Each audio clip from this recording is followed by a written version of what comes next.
Beloveds, we are gathered here today for another sermon from the Fundamentals of Unicult. We're talking today from a chapter near the end of the book. If you have the book, you can turn to it. It's page 116, and shout out to Jaw Wolf for helping me figure out which chapter was next last night when I was not at home. We're going to be talking today about crystals, and crystals is really one of my favorite topics. And I think it's important, first and foremost, to talk about why do we believe in crystals? I think that the way that I see the world is that everything is a story, and everything is just this idea that we're trying to grapple with reality. Like, reality is this infinite expanse of insanity, of chaotic insanity, and we're just in our bodies perceiving the smallest perception of the visible light spectrum of the electromagnetic spectrum, interacting in a way that we're pretty much blind and deaf and dumb with regards to the entirety of reality, the entirety of the universe. I am a believer that there is so much out there that we cannot even comprehend of, that we cannot even interact with because we don't recognize it in ourselves, that it's important for us to really sort of dial it in, dial it out, take a big picture, take a small picture look, and say, what is the deal? What is the deal with reality, and why do we believe what we believe? Unicult is all about choosing your own beliefs and really coming to a understanding of reality that is functional for you to be happy. So why would we believe in crystals? What's the point of believing in crystals? The point of believing in crystals is that it's a story that makes the world more magical. It's a story that empowers you as a person. It's a story that increases your connection to divinity. It's a story that increases your connection to the earth. If you find this story that crystals are magic to be beneficial and helpful to you, you will find support that backs it up. You will find scientific evidence, you will find spiritual evidence, you will find anecdotal evidence, you will find personal evidence that crystals really do have magical powers, and that by interacting with them, you will be creating whatever magical reality you want to create. But of course, with all things in Unicult, it's 100% up to you. It's 100% up to you if you want to believe this or not. If you're like, this is stupid, these are just rocks, okay. Nobody's pulling your arm saying, hey, you have to believe in crystals. I don't care if you believe in crystals. I do. I find lots of evidence that they're real and that they're magic and that they make my life better. So from that place, if you're someone who already loves crystals, great. If you're somebody who has never entertained the idea of why crystals could have value, then buckle up because I love crystals. Let's go ahead and read from the book, page 116. If you have your uni planner, you can get ready to take some notes if you want. Crystals are highly regarded in Unicult. They are essential for all technological innovation and key in our spiritual evolution. As a Unicult member, it is highly recommended that you learn about crystals and keep them close to you. There are hundreds of different types of stones, and they all have different energies. Find those stones you resonate with and keep them with you. In Unicult, there are many resources for learning about more crystals, but as always, I recommend that you use your own intuition and heart-centered experience to learn about the power of crystals first and secondary sources secondly. In Unitopia, we will utilize crystals for energy, computing, healing, and information transmission. So if you have any crystals in your house or near you, go ahead and grab one of your crystals. This, you probably don't, no offense, but you probably don't have a crystal this beautiful. This is my favorite crystal. I love this crystal. I love this crystal. And you know what? Whatever crystal you have, it doesn't matter how beautiful or big or small it is. I remember when I first got into crystals, I would cry thinking about how I just wanted one crystal. I was so poor. I remember I spent my last $20 on crystals, and my dad thought I was insane because I was homeless. But those were my first crystals, and it was a good decision. I stand by it. So no matter how many or how few crystals you have, love them. Go ahead and hold that crystal and say, I am so grateful for this magical rock. And if you don't have any crystals, that's okay. You can manifest them into your reality.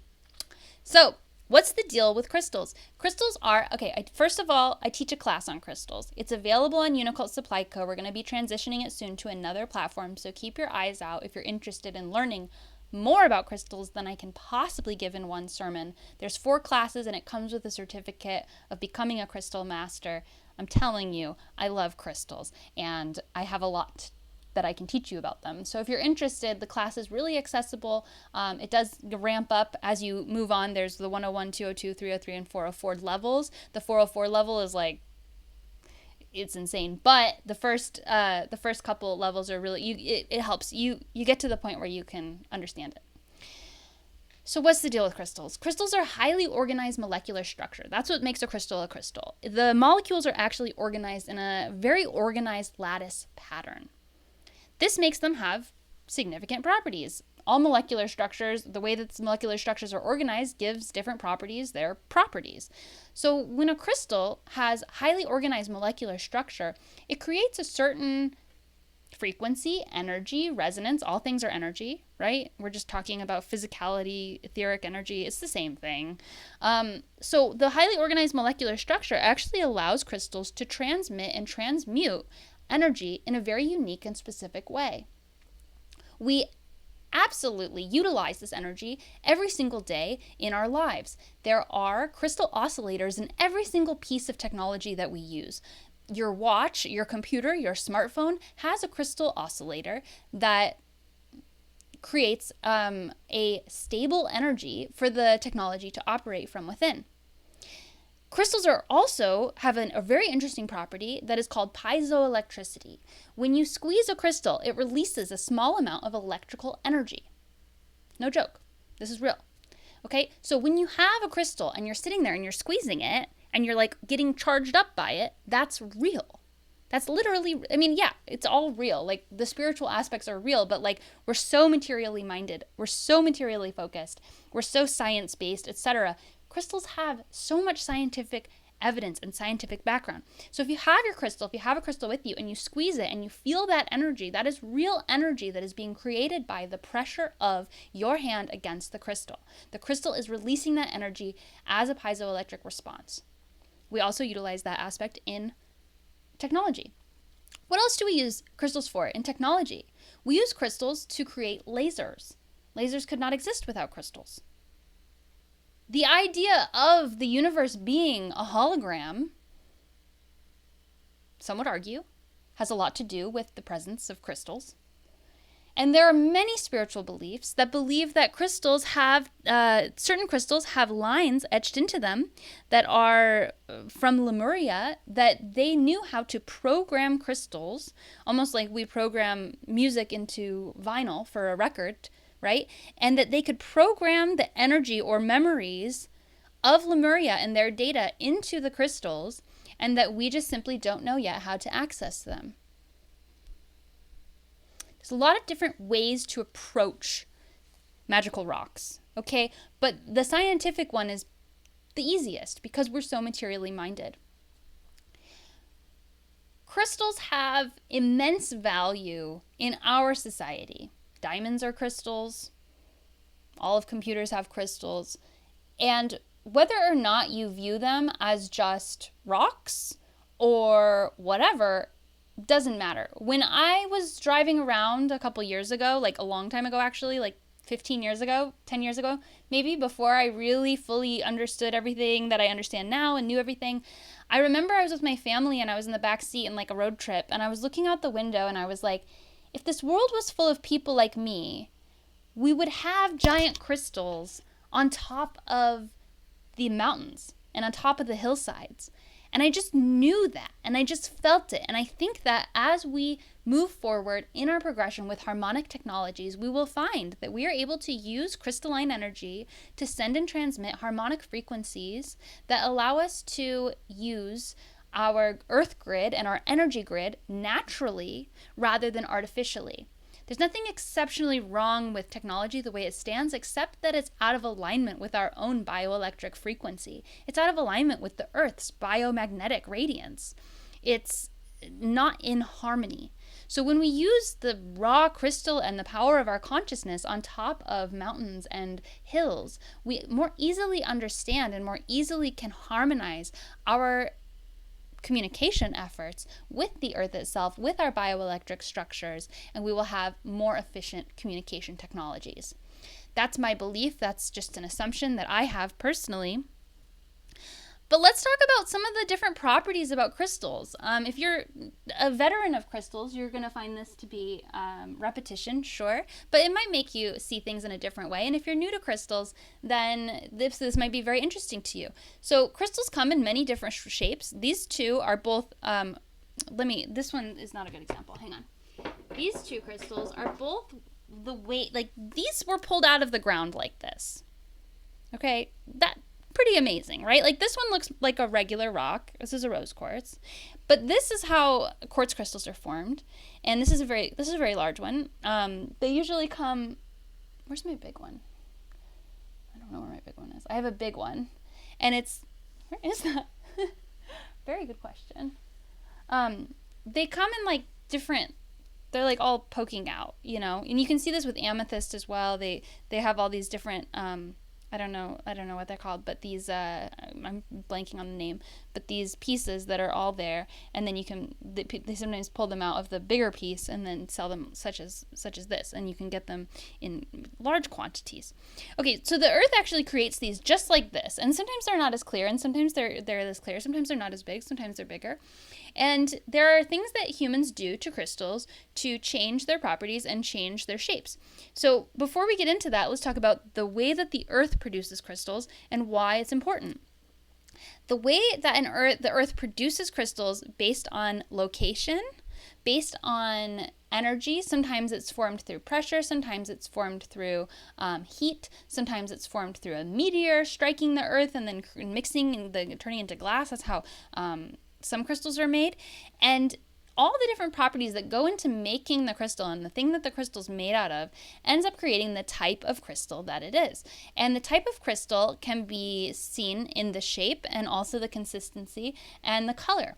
So when we look at crystals and we say, why are crystals powerful and how do you tell the difference between the different energies of different crystals, we can actually analyze them based on their clarity, their color, and their shape. For instance, this crystal is a quartz crystal. Inside of it, I can see rainbows, and it's a very clear quartz crystal, and it also has a point at the top, which feels like I can direct energy, almost like I'm pointing my finger or pointing a wand. And so this type of crystal, because it's clear, quartz crystals are known for clarity and for magnification of whatever energy you're cultivating. When you have a crystal that's in a pointed shape like this, you can feel it sending energy up. You can feel it sending energy to your body or away from your body as you point it. This is called a termination. Sometimes you have double termination and you've got a termination on both ends, and then you've got a very powerful little laser tool of energetic clarification. As you become more sensitive, you will become more aware of the power that these crystals have. And they don't have infinite power just sitting on their own. Their power really becomes unlocked when you interact your own consciousness with them. These are consciousness technologies. And I do love the idea that they are dangerous.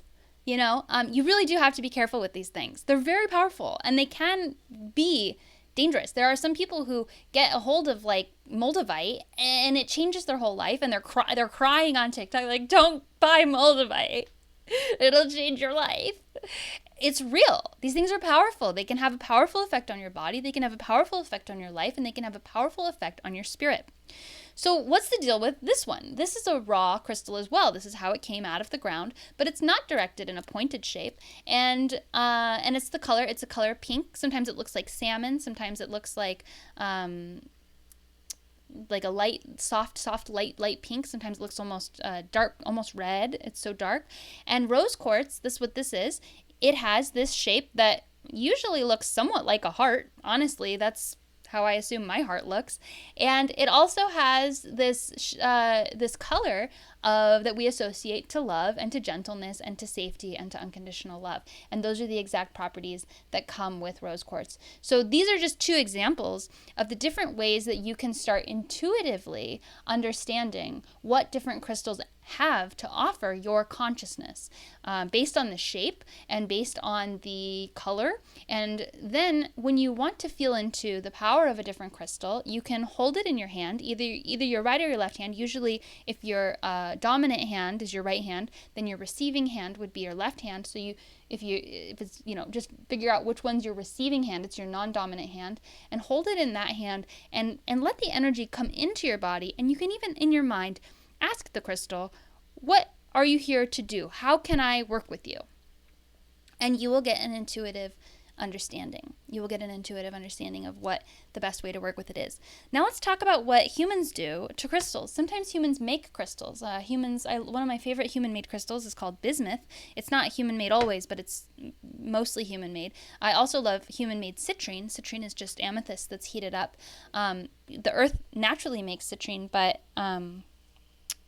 it does so less spectacularly than humans do. And there's also like lab created opals I just love, and there's carborundum. Oh, I love carborundum. They were trying to make diamonds, and they created this I don't have any pieces of it right now, but they created this really magnificent, strange black rainbow crystal.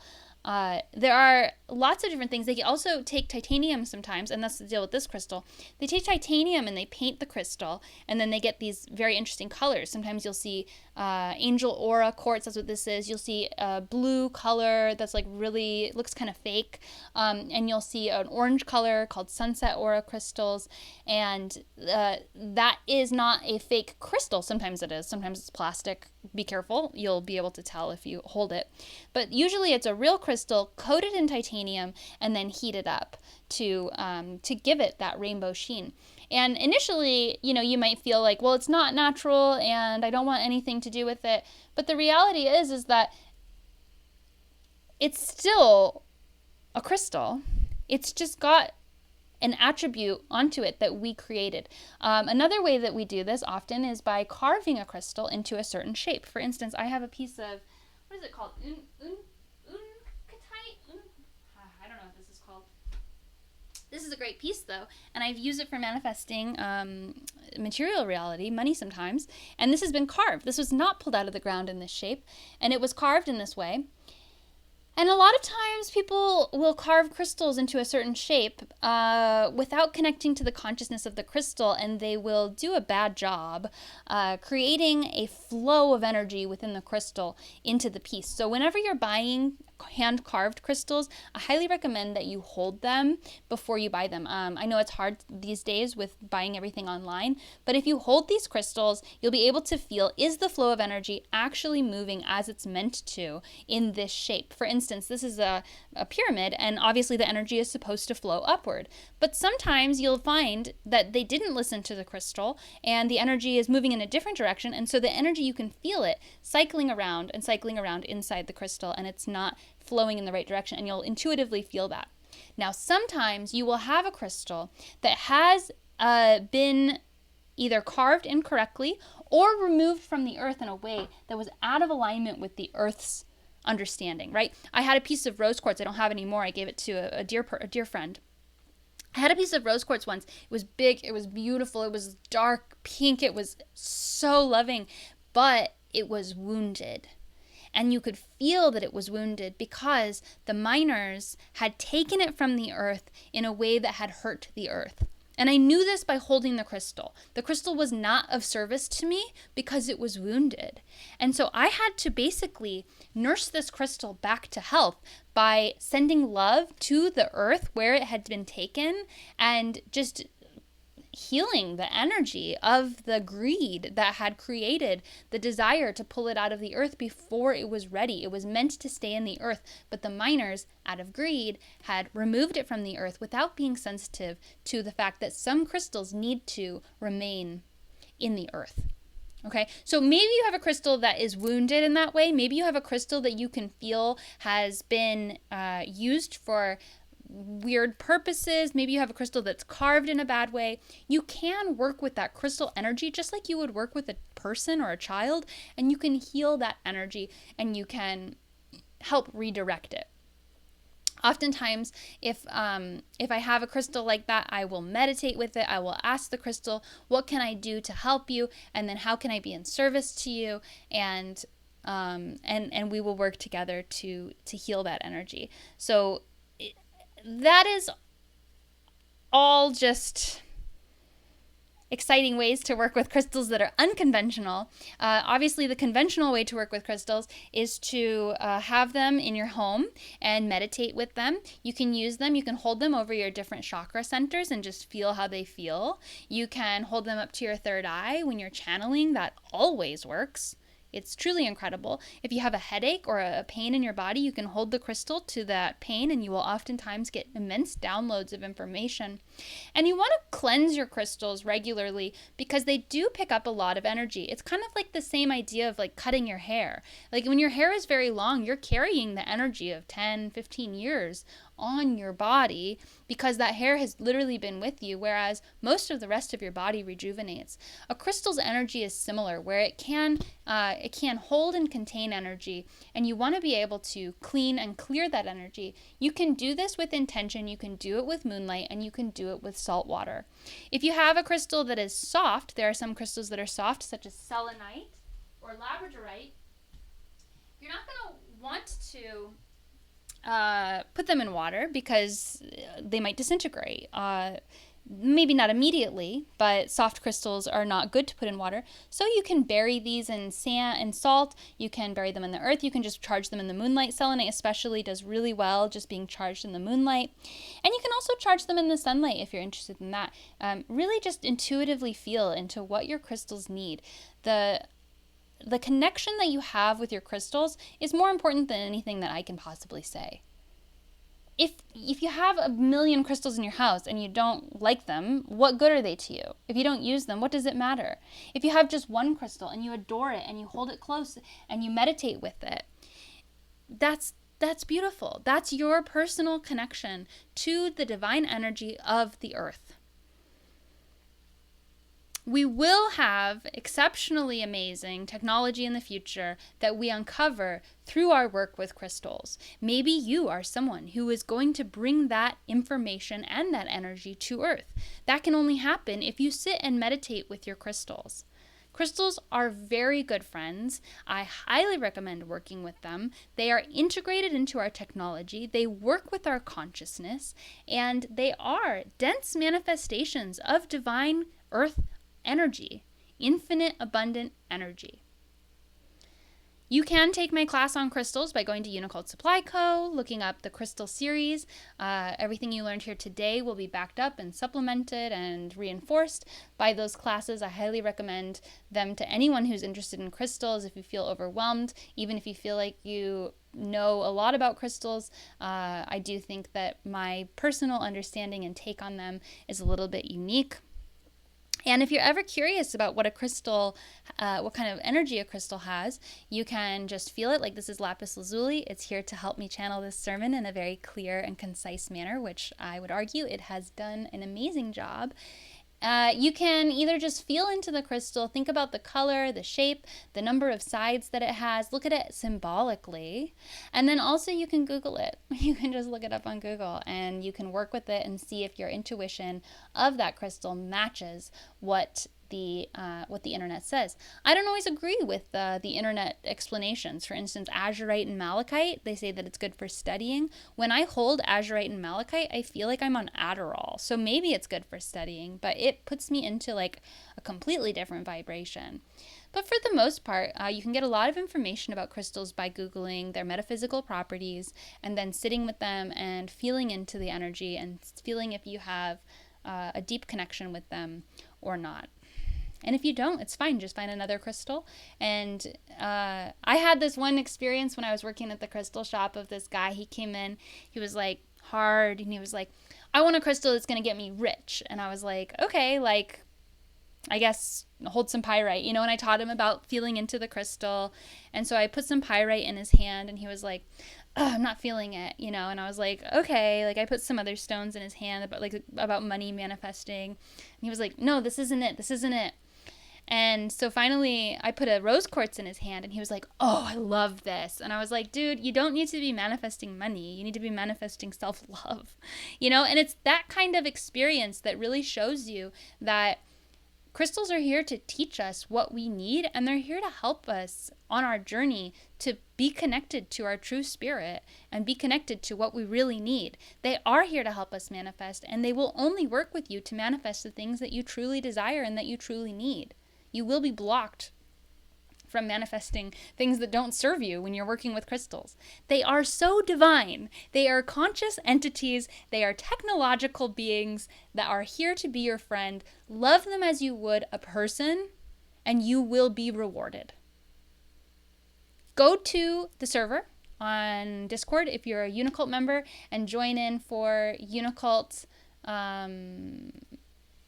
Is it not the first, right? No. Join in for the Uni Brunch and new member welcome, because we do have so many new members. And next week we will have the address to the cult after the sermon, so make sure to stick around for that if you're in the server. And I hope that you all have a beautiful week. Thank you all for joining me. Uni bless.